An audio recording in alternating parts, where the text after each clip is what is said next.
Hi friend, great afternoon, great evening, great morning, wherever or whatever part of the world you are in. Let's study God's Word. So, ang daily hope natin today with Pastor Rick Warren is to accept God's love, surrender your fear.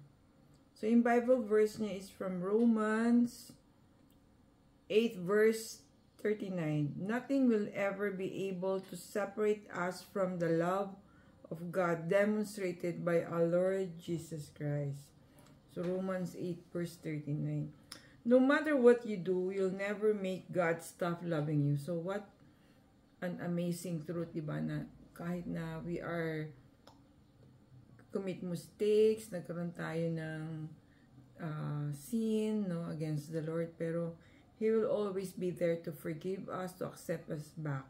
And yun nga, to love us no matter what is the season or time of the year it is. No? You might try, but you're going to fail because His love isn't based on what you do. It is based on who He is, and He has promised to never stop loving you. Parang having this knowledge that the Lord will always be there for us gives us strength of spirit to continue to pursue kung ano man yung goals natin in our life. No? Sabi nga, nothing can ever separate us from His love. Death can and life can. The angels won't, and all the powers of hell itself cannot keep God love away. Our fears for today, our worries about tomorrow, or where we are high above the sky or in the deepest ocean, nothing will ever be able to separate us from the love of God demonstrated by Lord Jesus Christ. So Romans 8 verse 38 and 35. So friend, knowing that the Lord is there to give us strength, to grant us our prayers, to remove all the pain, the worries that we have, isn't that such a beautiful truth na hindi niya tayo pababayaan, and He will always be there to bring the people that we need, the resources that we need, the tools that we may use, no? So ibibigay niya, ipaprovide niya lahat yan in so many and amazing ways. Past, present, and future, nobody can offer you hope for all three except Jesus Christ. Yan. So, friend, let's give the Lord a chance. So, baka kung hindi pa siya kilala, get to know Him, pray to Him, extend your time, your resources to Him, and you'll never know. Kumbaga, kung whatever goals or dreams that you have in your life, He will make it come true.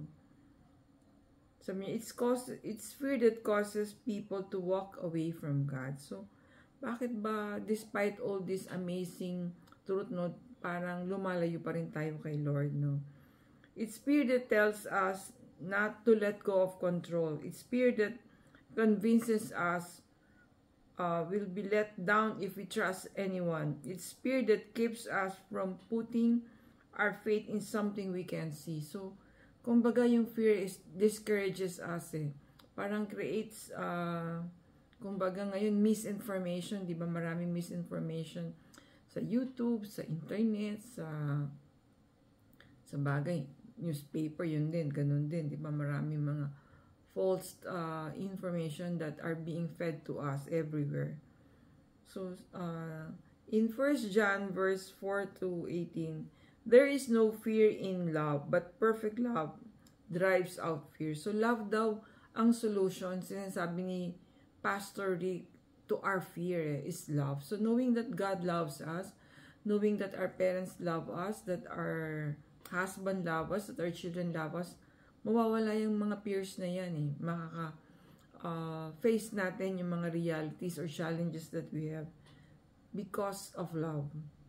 So, ano ba yung natin, reflection today? What can you say to God to release your fear? How does God want you to enjoy life? To enjoy His love right now? Why do we need a perfect love? So siguro, ano na lang, no, simple answer na lang. Love talaga does amazing things for us. It encourages us, it motivates us, it keeps us grounded, it keeps us sane, it gives us hope, joy in our lives.